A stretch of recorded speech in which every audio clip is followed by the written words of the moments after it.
ਸਤਿ ਸ਼੍ਰੀ ਅਕਾਲ, ਮੈਂ ਹਾਂ ਪ੍ਰਵੀਨ ਸ਼ਰਮਾ ਤੇ ਤੁਸੀਂ ਜੁੜੇ ਹੋਏ ਹੋ ਪੰਜਾਬੀ ਰੇਡੀਓ USA ਦੇ ਨਾਲ। ਪੰਜਾਬੀ ਰੇਡੀਓ USA ਨੂੰ ਇਸ ਵੇਲੇ ਤੁਸੀਂ AM FM ਸਟੇਸ਼ਨਸ ਦੇ ਨਾਲ ਰੇਡੀਓ ਸੈੱਟ ਤੇ ਨੈੱਟ ਤੇ ਮੋਬਾਈਲ ਐਪ ਦੇ ਨਾਲ ਸੋਸ਼ਲ ਮੀਡੀਆ ਦੇ ਪਲੇਟਫਾਰਮਸ ਤੇ ਵੀ ਸੁਣ ਰਹੇ ਹੋ, ਦੇਖ ਰਹੇ ਹੋ। ਸੋਸ਼ਲ ਮੀਡੀਆ ਦੇ ਪਲੇਟਫਾਰਮ ਫੇਸਬੁੱਕ ਤੇ YouTube ਤੇ ਵੀ ਇਸ ਵੇਲੇ ਤੁਸੀਂ ਸਾਡੇ ਨਾਲ ਜੁੜੇ ਹੋਏ ਹੋ। ਪ੍ਰੋਗਰਾਮ ਖਬਰ ਤੇ ਨਜ਼ਰ ਦੇ ਵਿੱਚ ਮੇਰੇ ਨਾਲ ਖਬਰਾਂ ਤੇ ਚਰਚਾ ਕਰਨ ਦੇ ਲਈ ਜੁੜ ਚੁੱਕੇ ਨੇ ਦੀਪਕ ਸ਼ਰਮਾ ਚਨਾਰਥਲ ਜੀ। ਉਹਨਾਂ ਦਾ ਸਵਾਗਤ ਕਰਦੇ ਹਾਂ ਪਹਿਲਾਂ ਤੇ ਫਿਰ ਵੱਧਦੇ ਹਾਂ ਖਬਰਾਂ ਦੀ ਤਫਸੀਲ ਦੇ ਵੱਲ। ਸ਼ਰਮਾ ਜੀ, ਸਤਿ ਸ਼੍ਰੀ ਅਕਾਲ ਜੀ, ਸਵਾਗਤ ਹੈ ਪੰਜਾਬੀ ਰੇਡੀਓ USA ਤੇ ਜੀ। ਸਤਿ ਸ਼੍ਰੀ ਅਕਾਲ ਪ੍ਰਵੀਨ ਜੀ, ਸਾਰੇ ਸਰੋਤਿਆਂ ਨੂੰ, ਦਰਸ਼ਕਾਂ ਨੂੰ ਮੇਰੀ ਪਿਆਰ ਭਰੀ ਸਤਿ ਸ਼੍ਰੀ ਅਕਾਲ ਜੀ। ਪ੍ਰੋਗਰਾਮ ਦੇ ਵਿੱਚ ਅੱਗੇ ਵਧਣ ਤੋਂ ਪਹਿਲਾਂ ਇੱਕ ਨਜ਼ਰ ਮਾਰਦੇ ਚੱਲਦੇ ਹਾਂ ਸਪਾਂਸਰਸ ਦੇ ਉੱਤੇ ਤੇ ਉਹਨਾਂ ਦਾ ਧੰਨਵਾਦ ਜਿਹੜੇ ਜ਼ਰੀਆ ਬਣਦੇ ਨੇ ਇਹਨਾਂ ਪ੍ਰੋਗਰਾਮਾਂ ਨੂੰ ਤੁਹਾਡੇ ਤੱਕ ਪਹੁੰਚਾਉਣ ਦੇ ਲਈ। ਖਾਲਸਾ ਇੰਸ਼ੋਰੈਂਸ ਏਜੰਸੀ ਵਾਲੇ ਪਿਛਲੇ ਕਈ ਦਹਾਕਿਆਂ ਤੋਂ ਇੰਸ਼ੋਰੈਂਸ ਦੇ ਵਿੱਚ ਸ਼ਾਨਦਾਰ ਸੇਵਾਵਾਂ ਦੇਣ ਦੇ ਲਈ ਜਾਣੇ ਜਾਂਦੇ ਨੇ। ਕਿਸੇ ਵੀ ਤਰ੍ਹਾਂ ਦੀ ਇੰਸ਼ੋਰੈਂਸ ਦੇ ਲਈ ਤੁਸੀਂ ਇਹਨਾਂ ਦੇ ਨਾਲ 408-272-2500 ਤੇ ਗੱਲ ਕਰ ਸਕਦੇ ਹੋ। ਟਰਕੀਆਨਾ ਇਮੀਗ੍ਰੇਸ਼ਨ ਲਾਅ ਫਰਮ ਵਾਲੇ, ਜੇ ਟਰਕੀਆਨਾ ਇਮੀਗ੍ਰੇਸ਼ਨ ਬਾਬਤ ਤੁਹਾਡਾ ਕੋਈ ਸਵਾਲ ਹੈ, ਕੋਈ ਸਲਾਹ ਕਰਨੀ ਹੈ ਤਾਂ ਜੇ ਦੇ ਨਾਲ 415-909-0503 ਤੇ ਗੱਲ ਕੀਤੀ ਜਾ ਸਕਦੀ ਹੈ। ਗੁਰਦੀਪ ਸਿੰਘ ਬਿਰਦੀ ਕਲੋਵਿਜ, ਸਤਨਾਮ ਸਿੰਘ ਸ਼ੇਰਗਿੱਲ ਸਿਲਮਾ, ਜਗਤਾਰ ਸਿੰਘ ਆਨੰਦਪੁਰੀ ਫਰੀਮੌਂਟ, ਚਰਨਜੀਤ ਸਿੰਘ ਬਦਵਾਲ, ਪਿਆਰਾ ਸਿੰਘ, ਰਾਹੁਲ ਗੁਰਪਾਲ ਗਿੱਲ ਸੈਕਰਾਮੈਂਟੋ, ਗੁਰਦੀਪ ਸਿੰਘ ਗਿੱਲ ਤੇ ਪਰਿਵਾਰ ਯੂਬਾ ਸਿਟੀ, ਮਨਦੀਪ ਸਿੰਘ, ਸਰਬਜੀਤ ਕੌਰ ਸੈਨ ਹੋਜ਼ੇ, ਮਨਜੀਤ ਸਿੰਘ ਸੈਨ ਹੋਜ਼ੇ, ਮੀਰੀ ਪੀਰੀ ਸੇਵਾ ਸੁਸਾਇਟੀ ਫ੍ਰੈਜ਼ਨੋ। ਤੇ ਖਬਰਾਂ ਦੇ ਵੱਲ ਆਈਏ ਸ਼ਰਮਾ ਜੀ, ਤੇ ਸ਼ੁਰੂਆਤ ਕਰੀਏ ਮਾਈਨਿੰਗ ਤੋਂ। ਮਾਈਨਿੰਗ ਨੂੰ ਤਾਂ ਕਹਿੰਦੇ ਨੱਥ ਪਾਲੀ ਜਿਹੜੀ ਗੈਰ ਕਾਨੂੰਨੀ ਹੁੰਦੀ ਸੀ, ਪਰ ਇਹ ਗੱਲ ਸਮਝ ਚ ਨਹੀਂ ਆਈ ਸ਼ਰਮਾ ਜੀ ਵੀ 12,000 ਵਾਲੀ ਟਰਾਲੀ 40,000 ਦੀ ਕਿਵੇਂ ਹੋ ਗਈ? ਬਿਲਕੁਲ ਪ੍ਰਵੀਨ ਜੀ, ਇਹ ਹੈਰਾਨੀ ਵਾਲੀ ਗੱਲ ਹੈ ਕਿ ਮਾਨ ਸਰਕਾਰ ਜਿਹੜੀ ਕਹਿੰਦੀ ਸੀ ਕਿ ਰੇਤ ਮਾਈਨਿੰਗ ਤੋਂ ਅਸੀਂ ਆਉਂਦੇ ਹੀ ਖਜ਼ਾਨਾ ਭਰ ਦੇਣਾ ਜੀ, ਤੇ ਹੁਣ ਉਹ ਦਮ ਭਰਦੇ ਨੇ ਕਿ ਰੇਤ ਮਾਈਨਿੰਗ ਪੰਜਾਬ 'ਚ ਕੰਟਰੋਲ 'ਚ ਆ ਜੀ। ਪਰ 7 ਮਹੀਨੇ ਬੀਤਣ ਦੇ ਬਾਵਜੂਦ ਨਾ ਤਾਂ ਜੇ ਕੋਈ ਮਾਈਨਿੰਗ ਪਾਲਿਸੀ ਸਾਹਮਣੇ ਆਈ ਹੈ, ਹਾਂਜੀ, ਨਾ ਉਹਦੀ ਰੂਪਰੇਖਾ ਸਾਹਮਣੇ ਆਈ ਹੈ। ਔਰ ਉਸ ਮਾਈਨਿੰਗ ਪਾਲਿਸੀ ਨੂੰ ਲੈ ਕੇ ਹੀ ਜਿਹੜਾ ਸਾਡਾ ਸਰਹੱਦੀ ਖੇਤਰ ਹੈ ਉਸ ਨੂੰ BSF ਜਾਂ ਭਾਰਤੀ ਫੌਜ ਕਹਿੰਦੀ ਹੈ ਕਿ ਰਾਸ਼ਟਰੀ ਸੁਰੱਖਿਆ ਖਤਰੇ 'ਚ ਪਾ ਦਿੱਤੀ ਇਸ ਮਾਈਨਿੰਗ ਮਾਫੀਆ ਨੇ। ਤੇ ਉਹ ਮਾਈਨਿੰਗ ਮਾਫੀਆ ਸਾਰਿਆਂ ਨੂੰ ਪਤਾ ਕਿ ਸੱਤਾ ਦੀ ਸ਼ਹਿ ਨਾਲੇ ਚੱਲਦਾ ਤੇ ਸੱਤਾ ਜਿਹਦੀ ਮਰਜ਼ੀ ਹੋਵੇ ਪੰਜਾਬ 'ਚ, ਉਹਦੇ ਆਸ਼ੀਰਵਾਦ ਤੋਂ ਬਿਨਾਂ ਇੱਥੇ ਮਾਈਨਿੰਗ ਮਾਫੀਆ ਕੋਈ ਵੀ ਨਹੀਂ ਚੱਲਦਾ। ਕੋਈ ਵੀ ਜੁਰਮ, ਕੋਈ ਵੀ ਗੈਰ ਕਾਨੂੰਨੀ ਧੰਦੇ ਸੱਤਾ ਔਰ ਪੁਲਿਸ ਦੇ ਸ਼ਹਿ ਤੋਂ ਬਿਨਾਂ ਚੱਲੇ ਨਹੀਂ ਸਕਦੇ।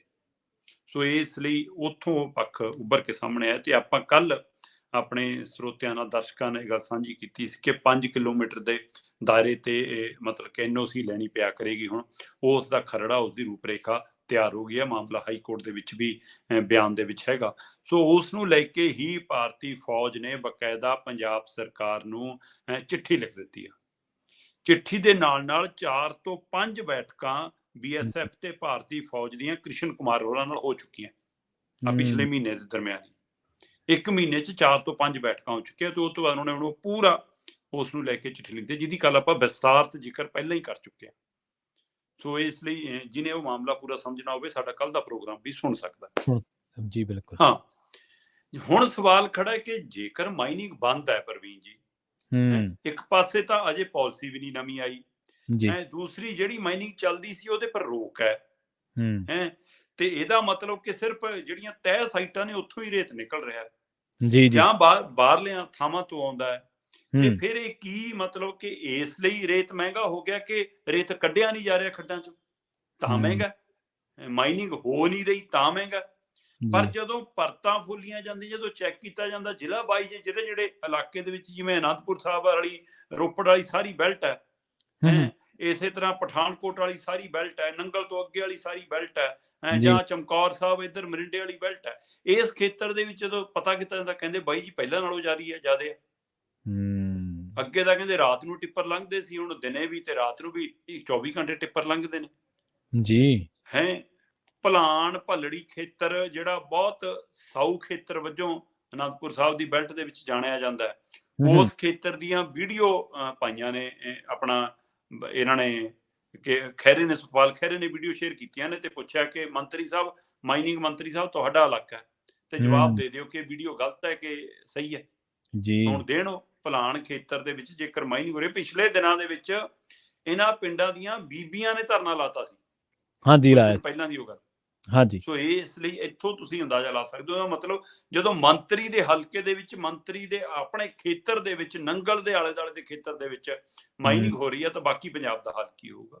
ਜੀ। ਹੁਣ ਨਵਾਂ ਪਹਿਲੂ ਆਇਆ ਕਿ 900 ਫੁੱਟ, ਇੱਕ ਪਾਸੇ ਤਾਂ ਹੁਣ ਇਹ ਗੱਲ ਸਾਫ਼ ਹੈ ਕਿ ਪੰਜਾਬ 'ਚ ਮਾਈਨਿੰਗ ਰੁਕੀ ਨਹੀਂ, ਮਤਲਬ ਰੇਤਾ ਵੱਡੀ ਤਾਦਾਦ 'ਚ ਨਿਕਲ ਰਿਹਾ ਖੱਡਾਂ 'ਚੋਂ। ਉਸੇ ਨੂੰ ਲੈ ਕੇ ਸੁਰੱਖਿਆ ਦਾ ਸਵਾਲ ਵੀ ਖੜਾ ਹੋਇਆ, ਜਿਹੜਾ ਆਪਾਂ ਕੱਲ ਕੀਤਾ ਕਿ ਟੋਏ ਇੰਨੇ ਡੂੰਘੇ ਹੋ ਗਏ, ਉਹ ਕਹਿੰਦੇ ਜੀ। ਉਹਦੀ ਆੜ ਦੇ ਵਿੱਚ ਬਾਹਰੋਂ ਸਮਗਲਿੰਗ ਵੀ ਹੁੰਦੀ ਹੈ, ਗੁਆਂਢੀ ਮੁਲਕ ਤੋਂ ਸਾਰਾ ਕੁਝ ਹੁੰਦਾ ਹੈ, ਇਸ ਲਈ ਸਾਡੀ ਸੁਰੱਖਿਆ ਵੀ ਖਤਰੇ 'ਚ ਹੈ। ਤੇ ਜੇ ਮਾਈਨਿੰਗ ਹੋ ਰਹੀ ਹੈ ਪ੍ਰਵੀਨ ਜੀ, ਰੇਤ ਮਾਰਕੀਟ 'ਚ ਆ ਰਿਹਾ, ਤਾਂ ਫਿਰ ਮਾਈਨਿੰਗ ਮਾਫੀਏ ਦੀਆਂ ਕਿੰਨੀਆਂ ਧਿਰਾਂ ਹੋਣਗੀਆਂ। ਜੀ। ਇੱਕ ਬੜਾ ਠੇਕੇਦਾਰ, ਦੋ ਛੋਟੇ ਠੇਕੇਦਾਰ, ਤਿੰਨ ਅੱਗੇ ਪਿਆਦੇ। ਤੇ ਜਦੋਂ ਮਾਲ ਬਾਜ਼ਾਰ 'ਚ ਵੱਧ ਹੋਵੇ, ਵੇਚਣ ਵਾਲੀਆਂ ਧਿਰਾਂ ਵੱਧ ਹੋਣ, ਤਾਂ ਜੀ। ਲੋਕਾਂ ਨੂੰ ਤਾਂ ਮਾਲ ਸਸਤਾ ਮਿਲਣਾ ਚਾਹੀਦਾ ਨਾ ਫਿਰ। ਸਸਤਾ ਮਿਲਣਾ ਚਾਹੀਦਾ। ਬਿਲਕੁਲ ਤੇ ਸਹੀ। ਜਦੋਂ ਸਪਲਾਈ ਖੁੱਲੀ ਆ, ਹੋਰ ਛੱਡੋ, ਜੰਮੂ ਤੋਂ ਤੇ ਹਿਮਾਚਲ ਤੋਂ ਦੱਬ ਕੇ ਮਾਈਨਿੰਗ ਬਾਹਰ ਆ ਰਹੀ ਆ ਜੀ। ਗੜਸ਼ੰਕਰ ਵਾਲੇ ਖੇਤਰ ਦੇ ਵਿੱਚ। ਮਤਲਬ ਬਰਸਾਤਾਂ ਦੇ ਦਿਨਾਂ 'ਚ ਹਿਮਾਚਲ ਵਾਲੀ ਪਹਾੜ ਢਾਟਾ ਵੇਚੀ ਗਏ। ਤੇ ਉਹ ਕਿਹਦੀ ਸ਼ਹਿਦ ਨਾਲ ਹੁੰਦਾ ਸੀ, ਕਿਹਦੀ ਮੁਲੀਭਗਤ ਨਾਲ ਹੁੰਦਾ ਸੀ। ਤੇ ਜਿਹੜੇ ਸਵਾਲ ਖੜੇ ਕਰਦੇ ਨੇ ਧਿਰਾਂ, ਤੇ ਫਿਰ ਉਹਨਾਂ ਨੂੰ ਧਮਕੀਆਂ ਵੀ, ਇਹਨਾਂ ਨੂੰ ਥਾਣੇ ਕਚਹਿਰੀਆਂ ਵੀ ਸੱਦ ਲਿਆ ਜਾਂਦਾ, ਉਹਨਾਂ ਦੇ ਪਰਚੇ ਵੀ ਹੁੰਦੇ ਨੇ। ਉਹ ਸਾਰੀ ਕਾਰਵਾਈ। ਸੋ ਉਹ ਇਸ ਲਈ ਉਹਨਾਂ ਸੂਬਿਆਂ ਚੋਂ, ਜੰਮੂ ਵਾਲੇ ਖੇਤਰ ਚੋਂ ਜਾਂ ਹਿਮਾਚਲ ਵਾਲੇ ਖੇਤਰ ਚੋਂ, ਚਾਹੇ ਆ ਗੜਸ਼ੰਕਰ, ਹੁਸ਼ਿਆਰਪੁਰ ਵਾਲੀ, ਇਹ ਸਾਰੀ ਬੈਲਟ ਜਿਹੜੀ ਉੱਧਰ ਲੱਗਦੀ ਹੈ, ਚਾਹੇ ਪਠਾਨਕੋਟ ਵਾਲੀ ਬੈਲਟ ਲੱਗਦੀ ਆ, ਸੋ ਚਾਹੇ ਰੋਪੜ ਵਾਲੀ ਬੈਲਟ ਲੱਗਦੀ ਆ, ਉਹ ਸਾਰੇ ਚੋਂ ਜਿਹੜਾ ਰੇਤਾ ਆਉਂਦਾ, 7 ਰੁਪਏ ਪ੍ਰਤੀ ਫੁੱਟ ਦੇ ਹਿਸਾਬ ਨਾਲ ਪੰਜਾਬ ਦੇ ਨਾਕੇ ਰੋਕ ਲਾ ਕੇ, ਪੰਜਾਬ 'ਚ ਬਾਰਡਰ ਹੋਣ ਤੇ ਉਹਨਾਂ ਤੇ ਵਸੂਲੀ ਕੀਤੀ ਜਾਂਦੀ ਹੈ। ਸੋ ਹੁਣ ਉਹ ਕਹਿੰਦੇ ਜੀ ਪ੍ਰਤੀ ਸਕੁਅਰ ਫੁੱਟ ਕੁਛ ਏਦਾਂ ਦਾ। ਹਾਂ, ਇਦਾਂ ਦਾ ਹਿਸਾਬ ਹੈ ਨਾ। ਜੀ। ਸੋ ਹੁਣ ਉਸ ਹਿਸਾਬ ਨਾਲ ਜਦੋਂ ਹੋਊਗੀ, ਤਾਂ ਫਿਰ ਉਹ ਕਹਿੰਦੇ ਜੀ ਕਿ ਅਸੀਂ ਹੁਣ ਭਾੜਾ ਵੀ ਦੇਣਾ ਟਿੱਪਰ ਦਾ, ਬਾਹਰਲੇ ਸੂਬੇ ਤੋਂ ਵੀ ਲਿਆ ਰਹੇ ਹਾਂ, ਉਹ 1 ਨੰਬਰ 'ਚ ਹੋਵੇ, 2 ਨੰਬਰ 'ਚ ਹੋਵੇ, ਵਸੂਲੀ ਸਾਰਿਆਂ ਤੋਂ ਹੋਣੀ ਆ। ਸੋ ਫਿਰ ਫਰਕ ਕੀ ਪਿਆ, ਮਹਿੰਗਾ ਹੋ ਗਿਆ। ਫਿਰ ਹੁਣ ਪੰਜਾਬ ਦੇ ਅੰਦਰ ਠੇਕੇਦਾਰਾਂ ਨੂੰ ਪਤਾ ਹੈ ਕਿ ਜੀ ਸਾਡੇ ਕੋਲ ਕਹਿਣ ਨੂੰ ਬਹਾਨਾ ਕਿ ਸਖਤੀ ਬਹੁਤ ਹੈ ਬਾਈ ਜੀ, ਹੁਣ ਨਹੀਂ ਰੇਤਾ ਨਿਕਲਦਾ, ਜਦ ਕਿ ਰੇਤੇ ਦੇ ਭੰਡਾਰ ਕੱਢੇ ਜਾ ਰਹੇ ਨੇ, ਖੱਡਾਂ ਖਾਲੀ। ਤੇ ਉਹਦੀ ਆੜ ਦੇ ਵਿੱਚ 12,000 ਵਾਲੀ ਟਰੈਲੀ, 13,000 ਵਾਲੀ ਟਰਾਲੀ 40 ਤੋਂ 45,000 ਦੀ ਮਿਲ ਰਹੀ ਹੈ ਰੇਤੇ ਜੀ। ਯਾਦ ਹੋਏਗਾ ਪ੍ਰਵੀਨ ਜੀ, ਹੈਲੀਕਾਪਟਰ ਉੜਿਆ ਸੀ ਪੰਜਾਬ 'ਚ, ਮੁੱਖ ਮੰਤਰੀ ਕੈਪਟਨ ਅਮਰਿੰਦਰ ਸਿੰਘ ਦਾ। ਬਿਲਕੁਲ ਯਾਦ ਹੈ।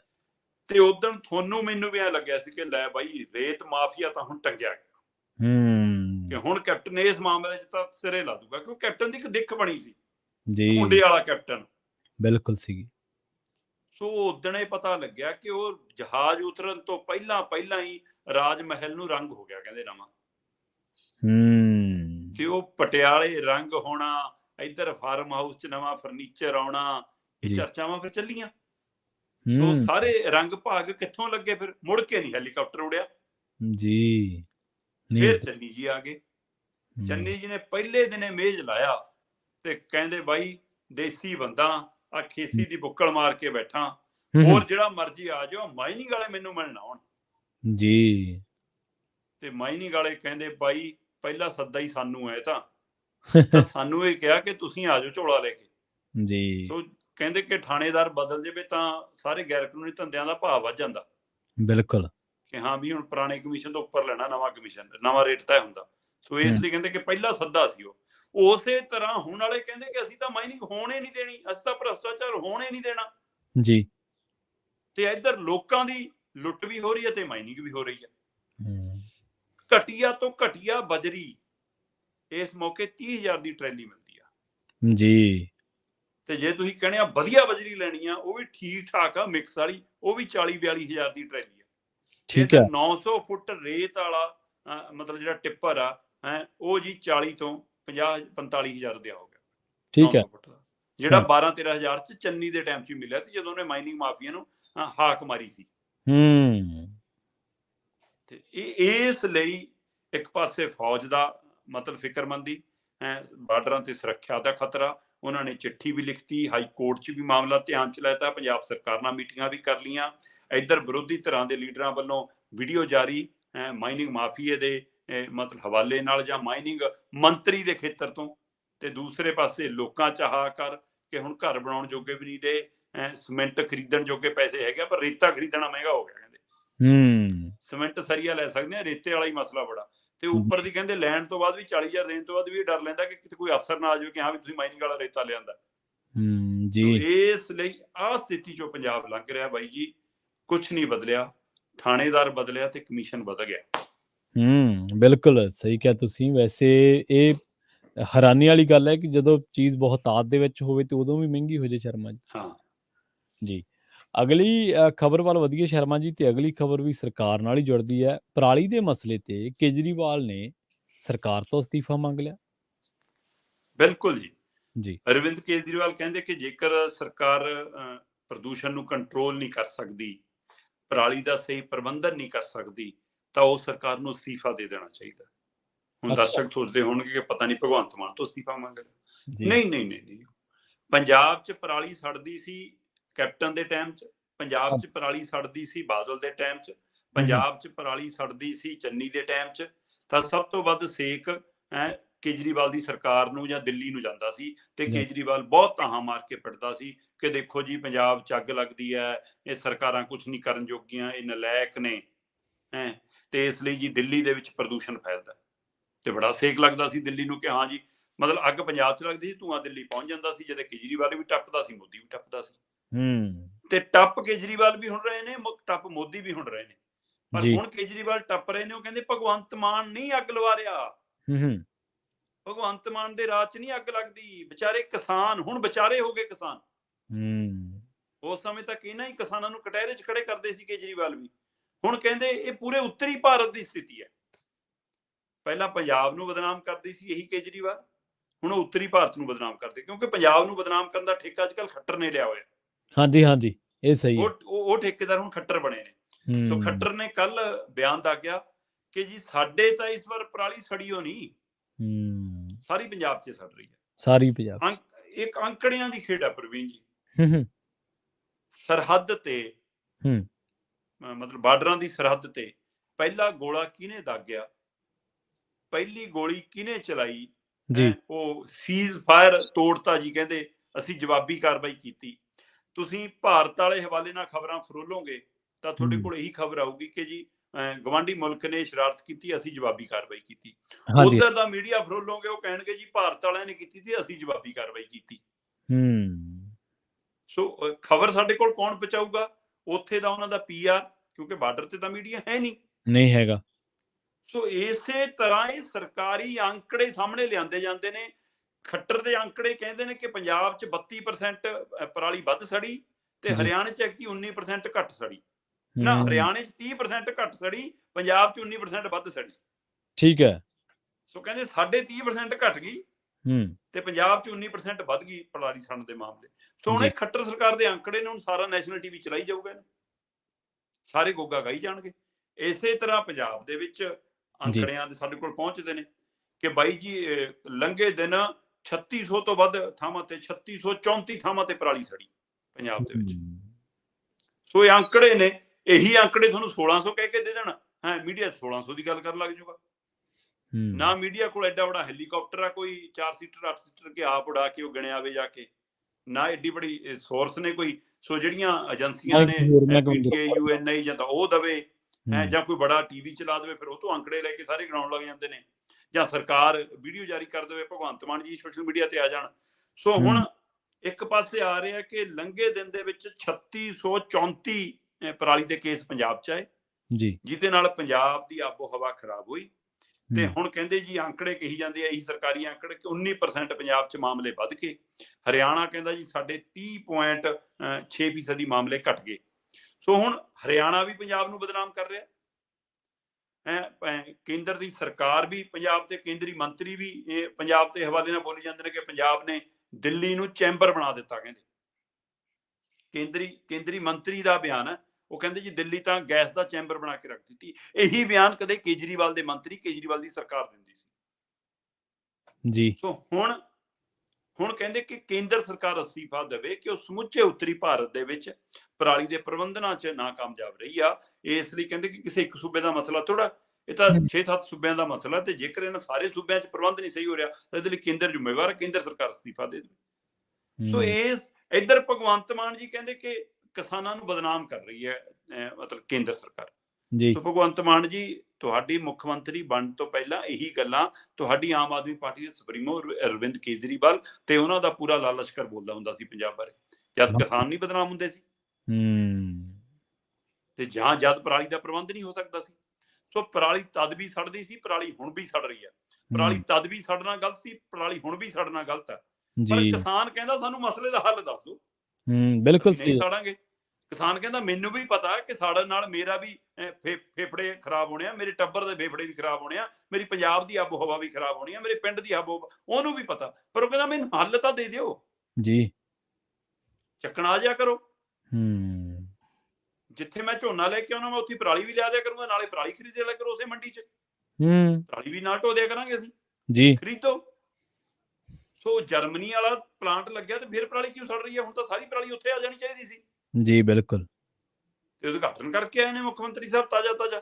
ਇਸ ਲਈ ਇਹ ਸਾਰੀ ਆਂਕੜਿਆਂ ਦੀ ਖੇਡ ਹੈ, ਡਰਾਮੇਬਾਜ਼ੀ ਆ, ਲਿਫਾਫੇਬਾਜ਼ੀ ਆ। ਨਾ ਕੇਂਦਰ ਕੁਝ ਕਰਨਾ ਚਾਹੁੰਦਾ, ਨਾ ਕੇਜਰੀਵਾਲ ਦੀ ਸਰਕਾਰ ਕੁਝ ਕਰਨਾ ਚਾਹੁੰਦੀ, ਨਾ ਭਗਵੰਤ ਮਾਨ ਕੁਝ ਕਰਨਾ ਚਾਹੁੰਦੇ, ਨਾ ਖੱਟਰ ਕੁਝ ਕਰਨਾ ਚਾਹੁੰਦਾ। ਸਿਰਫ ਸਾਰੀਆਂ ਧਿਰਾਂ ਕਿਸਾਨਾਂ ਨੂੰ ਹੀ ਬਦਨਾਮ ਕਰਨਾ ਚਾਹੁੰਦੀਆਂ ਨੇ। ਮਨਸ਼ਾ ਉੱਥੇ ਹੀ ਆ, ਚਾਹੇ ਉੱਤਰੀ ਭਾਰਤ ਦੇ ਕਿਸਾਨ ਕਹਿ ਕੇ ਕਹਿ ਲਓ ਤੇ ਚਾਹੇ ਇਕੱਲੇ ਪੰਜਾਬ ਦੇ ਕਹਿ ਕੇ ਕਹਿ ਲਓ, ਪਰ ਪਰਾਲੀ ਦੇ ਮਸਲੇ ਦਾ ਹੱਲ ਕੱਢਣ ਵੱਲ ਕੋਈ ਨਹੀਂ ਤੁਰਿਆ ਪ੍ਰਵੀਨ ਜੀ। ਔਰ ਇਹ ਪ੍ਰਦੂਸ਼ਣ ਨਾਲ ਬਿਲਕੁਲ ਆਬੋ ਹਵਾ ਖਰਾਬ ਹੁੰਦੀ ਆ। ਲੋਕਾਂ ਦੇ ਬੱਚੇ, ਜੀਵ ਜੰਤੂ, ਬਿਮਾਰੀ, ਸਾਹ ਲੈਣ ਲਈ ਬਜ਼ੁਰਗ, ਸਾਰੇ ਅਸੀਂ ਉਸ ਦੌਰ ਚੋਂ ਲੰਘਦੇ ਆ। ਪਰ ਸਰਕਾਰ ਨਾ ਤਾਂ ਝੋਨੇ ਦਾ ਬਦਲ ਅਜੇ ਤੱਕ ਦੇ ਸਕੀ ਨੇ, ਨਾ ਪਰਾਲੀ ਦਾ ਪ੍ਰਬੰਧ ਦਾ ਹੱਲ ਕਰ ਸਕੀ। ਬਿਲਕੁਲ ਜੀ, ਬਿਲਕੁਲ। ਜਿਹੜਾ ਇਹ ਪਰਾਲੀ ਦਾ ਧੂੰਆਂ, ਇਹ ਸਿਆਸੀ ਰੋਟੀਆਂ ਸੇਕਣ ਵਾਸਤੇ ਚੰਗਾ ਜ਼ਰੀਆ ਬਣ ਗਿਆ। ਬਿਲਕੁਲ, ਇਹ ਧੂਏ ਤੇ ਹੁਣ ਹੱਲ ਨਹੀਂ, ਇਹ ਧੂਏ ਤੇ ਰੋਟੀਆਂ ਸੇਕੀਆਂ ਜਾ ਰਹੀਆਂ। ਖੈਰ, ਆਪਾਂ ਅਗਲੀ ਖਬਰ ਦੇ ਵੱਲ ਵਧੀਏ ਸ਼ਰਮਾ ਜੀ, ਤੇ ਗੱਲ ਕਰੀਏ ਬੀਬੀ ਜਗੀਰ ਕੌਰ ਜੀ ਦੀ। ਅਕਾਲੀ ਦਲ ਨੇ ਨੋਟਿਸ ਭੇਜ ਦਿੱਤਾ, ਇਹ ਤਾਂ ਖਬਰ ਸਾਰੀ ਦੁਨੀਆ ਨੂੰ ਪਤਾ ਲੱਗ ਹੀ ਗਈ ਹੈ। 48 ਘੰਟਿਆਂ ਦੇ ਅੰਦਰ ਜਵਾਬ ਮੰਗਿਆ। ਪਰ ਇਸੇ ਦਰਮਿਆਨ ਬੀਬੀ ਜੀ ਲਾਲਪੁਰਾ ਦੇ ਨਾਂ ਤੇ ਲਾਲ ਪੀਲੇ ਕਿਉਂ ਹੋ ਗਏ? ਪ੍ਰਵੀਨ ਜੀ, ਬੀਬੀ ਜਗੀਰ ਕੌਰ ਨੂੰ ਸਿੱਧਾ ਸਵਾਲ ਇੱਕ ਸਾਡੇ ਮੀਡੀਆ ਸਾਥੀ ਨੇ ਆਪਣੇ ਇੰਟਰਵਿਊ ਲਈ ਪੁੱਛ ਲਿਆ, ਅਖਬਾਰੀ ਇੰਟਰਵਿਊ ਸੀ ਉਹਦੇ ਲਈ, ਤੇ ਉਹ ਕਹਿੰਦਾ ਕਿ ਬੀਬੀ ਜੀ ਸੁਣਿਆ ਬੀਜੇਪੀ 'ਚ ਸ਼ਾਮਲ ਹੋ ਰਹੇ, ਤੇ ਬੀਬੀ ਹੋ ਗਈ ਫਿਰ ਸਿੱਧੀ ਜੀ, ਕਹਿੰਦੀ ਬੀਜੇਪੀ ਤਾਂ ਸ਼ਾਮਲ ਹੀ ਰਿਹਾ ਅਕਾਲੀ ਦਲ। ਅੱਛਾ, ਵਾਹ, ਅੱਡ ਕਦ ਹੋਇਆ? ਕਹਿੰਦੀ ਠੀਕ ਹੈ, ਮੰਤਰੀ ਉਹਦੇ ਮਾਣੇ ਨੇ, ਦਿੱਲੀ 'ਚ ਮਾਣੇ ਨੇ, ਉਰੇ ਮਾਣੇ ਨੇ, ਸਾਰਾ ਕੁਝ ਲਿਆ ਦਿਆ, ਤੇ ਹੁਣ ਫੇਰ ਕਹਿੰਦੀ ਲਾਈਨ ਲਾ ਕੇ ਖੜੇ ਨੇ ਉਹਨਾਂ ਮਗਰੇ। ਕਹਿੰਦੀ ਹੁਣ ਫੇਰ ਸਮਝੌਤੇ ਦੀਆਂ ਗੱਲਾਂ ਚੱਲਦੇ ਨੇ ਤੇ ਮੇਰਾ ਅਕਾਲੀ ਦਾ ਨਾਮ ਬਦਨਾਮ ਕਰੀ ਜਾਂਦੇ ਹੋ। ਕਹਿੰਦੀ ਮੈਂ ਤਾਂ ਕਹਿੰਦੀ ਅਕਾਲੀ ਦਲ ਤੇ ਬਾਦਲੇ ਜਪੇ, ਹੋਰ ਤਾਂ ਕਿਤੇ ਕੋਈ ਜਪੇ ਹੀ ਨਹੀਂ ਜੀ। ਬਿਲਕੁਲ, ਬੀਬੀ ਕਹਿੰਦੀ ਮੈਂ ਬੜੇ ਬਾਦਲ ਨੂੰ 30 ਸਾਲ ਤੋਂ ਪਿਤਾ ਸਮਾਨ ਮੰਨ ਕੇ ਚੱਲ ਰਹੀ ਹਾਂ। ਠੀਕ ਹੈ, ਤੇ ਮੈਂ ਕਹਿੰਦੀ ਬਾਦਲ ਤੇ ਅਕਾਲੀ ਦਲ ਤੋਂ ਤਾਂ ਬਾਹਰ ਹੀ ਨਹੀਂ ਹੋਈ ਕਦੇ। ਤੇ ਇਸ ਲਈ ਕਹਿੰਦੀ ਮੈਨੂੰ ਤਾਂ ਬਦਨਾਮ ਕੀਤਾ ਜਾ ਰਿਹਾ। ਮੈਂ ਤਾਂ ਸੰਵਿਧਾਨਕ ਤੌਰ ਤੇ ਇਹਦਾ ਹੱਕ ਰੱਖਦੀ ਹਾਂ, ਤੇ ਮੈਂ ਕਹਿੰਦੀ ਮੈਂਬਰਾਂ ਨਾਲ ਜਿਹੜਾ ਤੁਸੀਂ ਕਹੇ ਜਿਹਨੇ ਤਾਲਮੇਲ ਸ਼ੁਰੂ ਕਰਤਾ, ਕਹਿੰਦੀ ਭਾਈ ਮੈਂ ਮੈਂਬਰਾਂ ਨਾਲ ਕੀਤਾ ਤਾਲਮੇਲ, ਪਰ ਪ੍ਰਧਾਨ ਜੀ ਨੂੰ ਦੱਸ ਕੇ ਕੀਤਾ।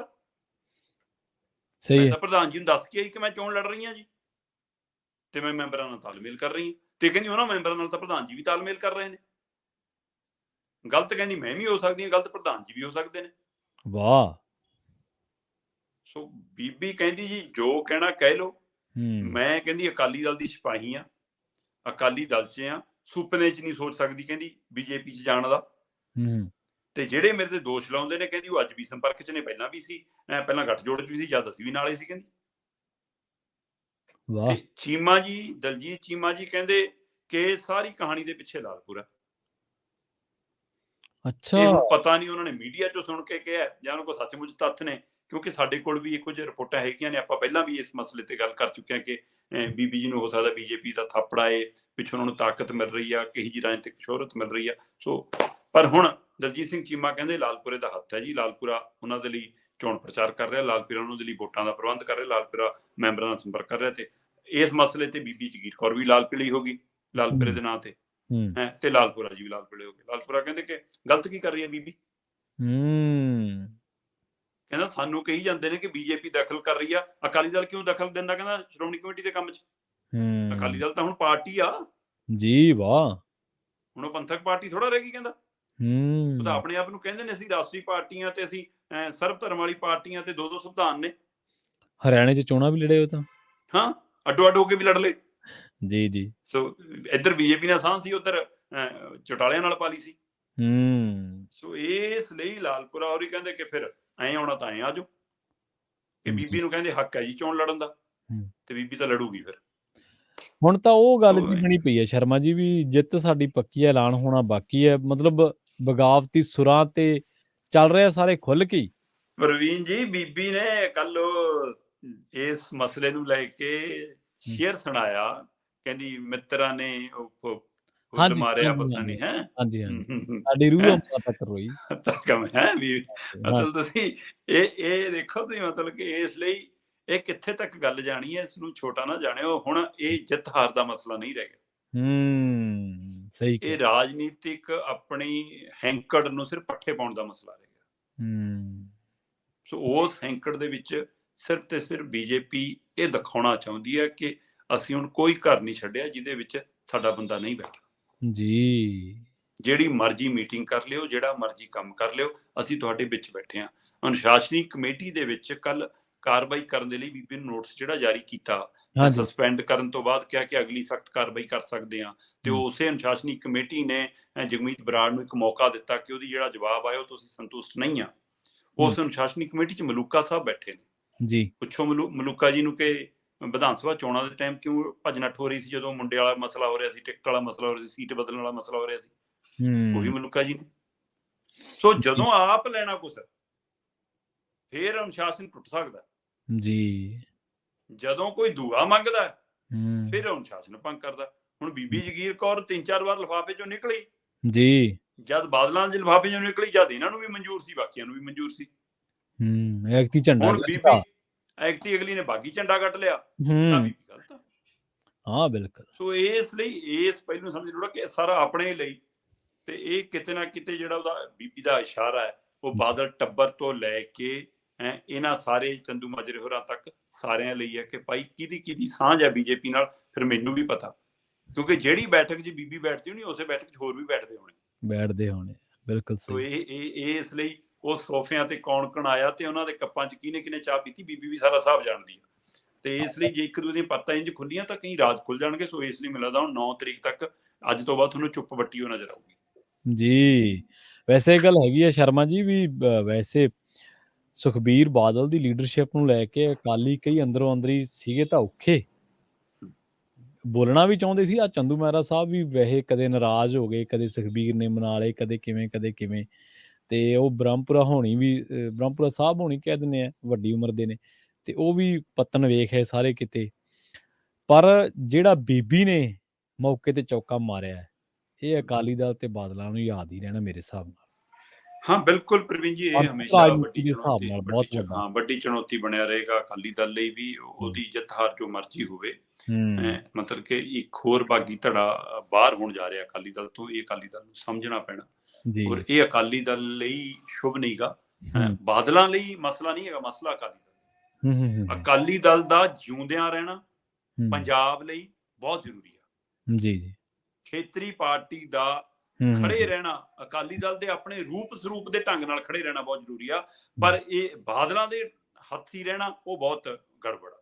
ਤੇ ਜੇਕਰ ਉਸ ਹੱਥ ਚੋਂ ਅਕਾਲੀ ਦਲ ਬਾਹਰ ਕੱਢਣਾ ਚਾਹੁੰਦਾ, ਪਰ ਉਹਦੇ ਪਿੱਛੇ ਇੱਕ ਤਾਂ ਇੰਨੀਆਂ ਊਣਤਾਈਆਂ ਨੇ ਲੀਡਰਾਂ ਦੇ ਵਿੱਚ, ਜਾਂ ਇੰਨਾ ਕੁਛ ਬਾਦਲਾਂ ਤੋਂ ਲੈ ਕੇ ਕਾਣੇ ਹੋ ਚੁੱਕੇ ਨੇ ਕਿ ਉਹ ਕਿਹੜੇ ਮੂੰਹ ਨਾਲ ਸਵਾਲ ਕਰਨਗੇ, ਪ੍ਰਧਾਨ ਜੀ ਹੁਣ ਤੁਸੀਂ ਪ੍ਰਧਾਨਗੀ ਛੱਡ ਦਿਓ। ਦੂਸਰਾ ਪਹਿਲੂ ਇਹ ਵੀ ਆ ਕਿ ਪ੍ਰਧਾਨ ਸਾਰੇ ਬਣਨਾ ਚਾਹੁੰਦੇ ਨੇ, ਪਰ ਖਜ਼ਾਨਾ ਕੌਣ ਖਰਚੂ? ਕਿਉਂਕਿ ਹੁਣ ਚੋਣ ਲੜਨੀ ਆਸਾਨ ਨਹੀਂ ਆ।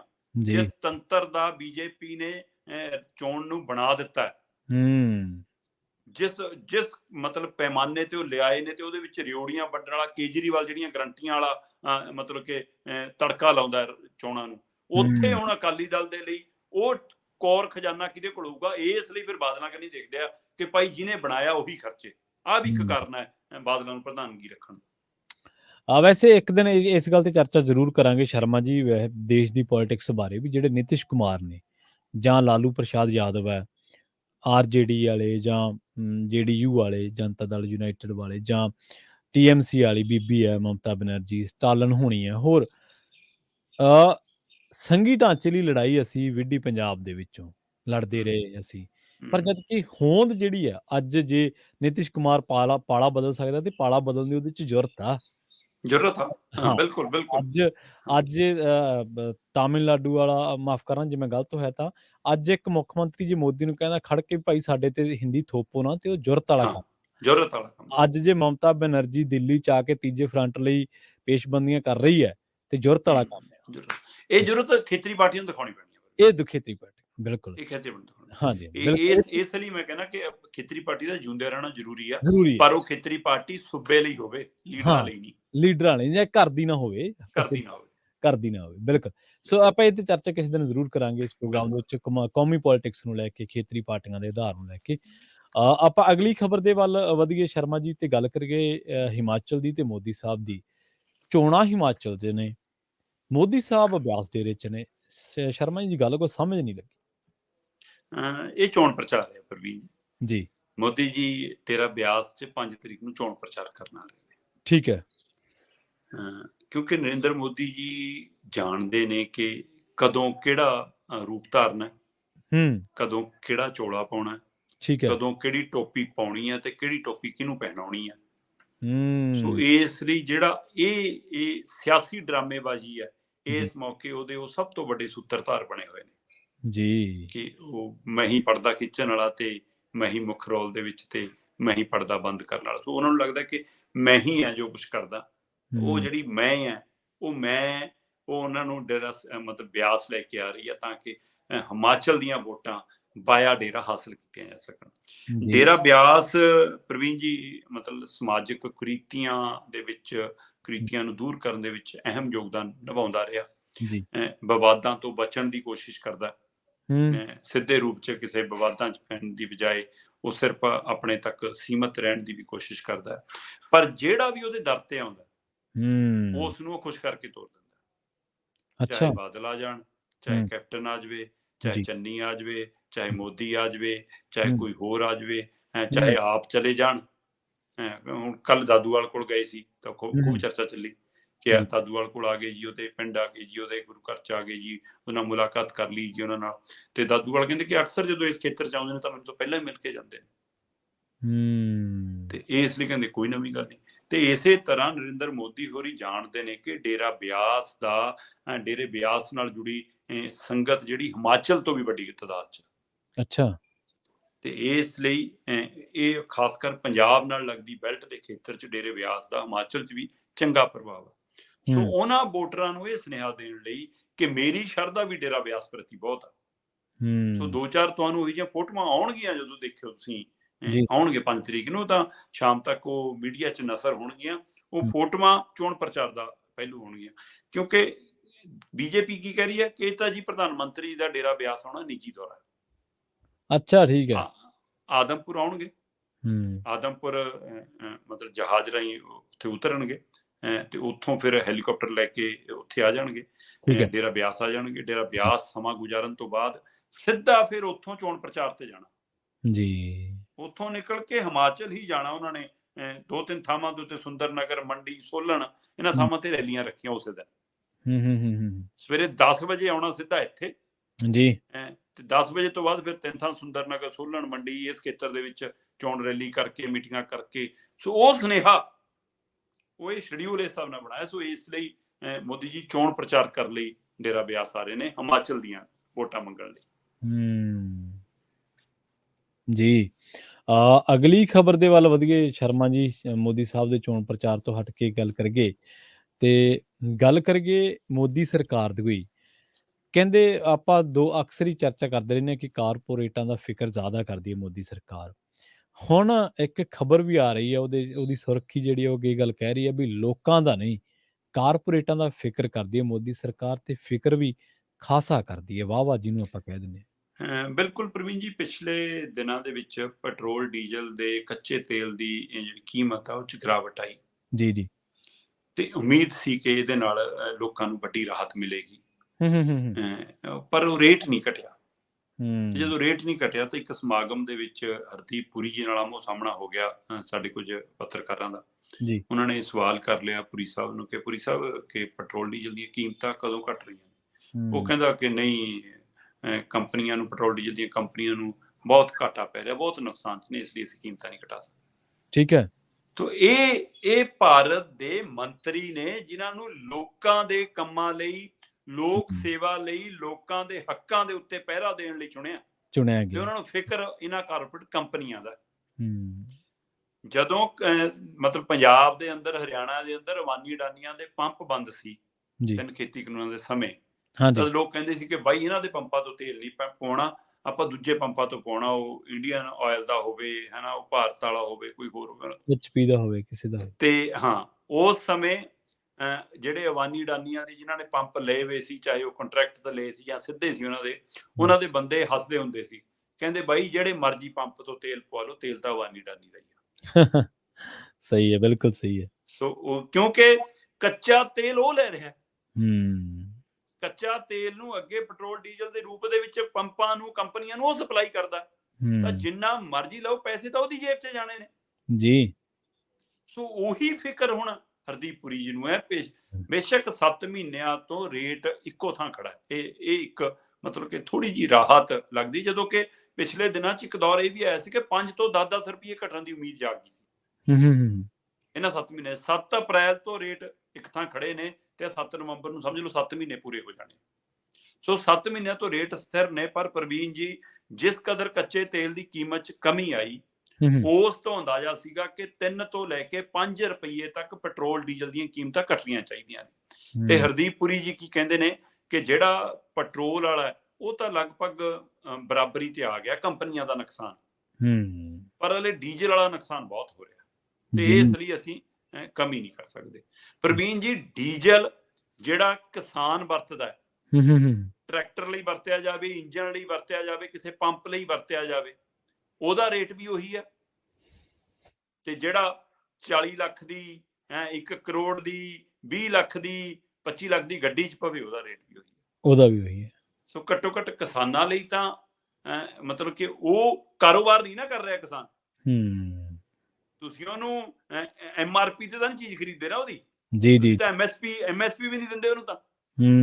ਸੋ ਇਸ ਲਈ ਖੇਤੀਬਾੜੀ ਕਾਰੋਬਾਰ ਤਾਂ ਹੈ ਨਹੀਂ, ਤੇ ਫਿਰ ਵੀ ਉਹਨੂੰ ਇਸ ਮਸਲੇ ਦੇ ਵਿੱਚ ਉਸੇ ਭਾਅ ਤੇ ਤੇਲ ਮਿਲਦਾ, ਤੇ ਇੱਧਰ ਉਸੇ ਤੇ ਡੀਜ਼ਲ ਦੀ ਉਮੀਦ ਸੀ ਕਿ ਸਸਤਾ ਹੋਣ ਦੀ, ਤੇ ਉਸੇ ਤੇ ਹਰਦੀਪ ਪੁਰੀ ਜੀ ਕਹਿੰਦੇ ਕੰਪਨੀਆਂ ਨੂੰ ਬਹੁਤ ਨੁਕਸਾਨ ਆ।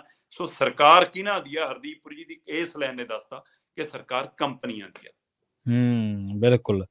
ਤੇ ਵਾਕਈ ਇਹ ਗੱਲ ਸਹੀ ਹੈ ਕਿ ਸਰਕਾਰ ਕਾਰਪੋਰੇਟਾਂ ਦਾ ਫਿਕਰ ਕਰਦੀ ਹੈ, ਲੋਕਾਂ ਦਾ ਨਹੀਂ। ਹੁਣ ਲੋਕਾਂ ਨੇ ਵੋਟਾਂ ਪਾਈ ਜਾਣੀਆਂ ਤਾਂ ਪਾਈ ਜਾਣ ਸ਼ਰਮਾ ਜੀ। ਜਦੋਂ ਲੱਛੇਦਾਰ ਭਾਸ਼ਣ ਸੁਣ ਲਏ, 4-5 ਜੁਮਲੇ ਸੁਣ ਲਏ, ਲੋਕਾਂ ਨੇ ਇਹ ਵੀ ਸੁਣ ਲਿਆ ਕਿ ਭਾਈ ਉਹਦਾ ਜੁਮਲੇ ਸੀਗੇ, ਬਾਵਜੂਦ ਇਸਦੇ ਪਿਆਰ ਆ ਜਿਹੜਾ ਉਹ ਅਥਾਹ ਬਰਕਰਾਰ ਹੈ। ਖੈਰ, ਹਾਂਜੀ ਹਾਂਜੀ, ਬਿਲਕੁਲ ਬਿਲਕੁਲ। ਖੈਰ ਸ਼ਰਮਾ ਜੀ, ਇਹਨਾਂ ਖਬਰਾਂ ਤੇ ਖਾਸ ਜਾਣਕਾਰੀਆਂ ਦੇਣ ਦੇ ਲਈ ਬਹੁਤ ਬਹੁਤ ਧੰਨਵਾਦ। ਤੇ ਮਾਫੀ ਚਾਹਣਾ ਕਿ ਖੈਰ ਸ਼ਬਦ ਮੈਂ ਵਰਤ ਗਿਆ, ਪਰ ਇੱਥੇ ਢੁਕਵਾਂ ਨਹੀਂ ਸੀ, ਮੈਂ ਉਹ ਗੱਲ ਨੂੰ ਖੈਰ ਸ਼ਬਦ ਵਰਤਿਆ ਸੀ, ਨਾ ਕਿ ਤੁਹਾਡੇ ਧੰਨਵਾਦ ਨੂੰ। ਜੀ ਜੀ, ਠੀਕ ਹੈ, ਬਹੁਤ ਬਹੁਤ ਧੰਨਵਾਦ ਇੱਕ ਵਾਰ ਮੁੜ। ਬਹੁਤ ਸ਼ੁਕਰੀਆ ਜੀ ਜੀ ਜੀ। ਸੋ ਇਹ ਸ਼ਬਦ ਚੋਣ ਹੈ, ਕਈ ਵਾਰੀ ਥਿੜਕ ਜਾਈਦਾ, ਕਈ ਵਾਰੀ ਕਿਸੇ ਗੱਲ ਨੂੰ ਸਮਾਪਤੀ ਤੇ ਖੈਰ ਸ਼ਬਦ ਵਰਤੀਦੇ, ਜਿੱਥੇ ਗੱਲ ਨਾਰਮਲੀ ਹੋ ਜੇ ਪਰ ਧੰਨਵਾਦ ਨਾਲ ਜੁੜ ਗਈ ਉਹ ਗੱਲ ਹੋ ਗਈ। ਸ਼ਰਮਾ ਜੀ, ਰੁਕੋ ਮਤ ਜਾਣੇ ਦੋ। ਹੁਣ ਸਮਝੋ ਬਾਤ ਵੀ, ਜਾਣ ਨੂੰ ਕਹਿੰਦੇ ਆ ਕਿ ਰੋਕਣ ਨੂੰ ਕਹਿੰਦੇ ਆ ਨਾ, ਰੁਕੋ ਮਤ ਜਾਣੇ ਦੋ। ਠੀਕ ਹੈ ਸ਼ਰਮਾ ਜੀ, ਬਹੁਤ ਚੰਗਾ ਲੱਗਿਆ ਤੁਹਾਡੇ ਨਾਲ ਇਹਨਾਂ ਖਬਰਾਂ ਨੂੰ ਸਾਂਝੀਆਂ ਕਰਕੇ। ਸੋ ਪ੍ਰੋਗਰਾਮ ਖਬਰ ਤੇ ਨਜ਼ਰ ਨੂੰ ਆਪਾਂ ਇੱਥੇ ਸਮਾਪਤ ਕਰਾਂਗੇ। ਸਮਾਂ ਇਜਾਜ਼ਤ ਨਹੀਂ ਦਿੰਦਾ। ਜੁੜੇ ਰਹੋ ਪੰਜਾਬੀ ਰੇਡੀਓ USA ਦੇ ਨਾਲ। ਤੇ ਆਖਿਰ ਦੇ ਵਿੱਚ ਇੱਕ ਵਾਰ ਮੁੜ ਤੋਂ ਤੁਹਾਨੂੰ ਸਭ ਨੂੰ ਪਿਆਰ ਸਤਿਕਾਰ ਸਹਿਤ ਸਤਿ ਸ਼੍ਰੀ ਅਕਾਲ।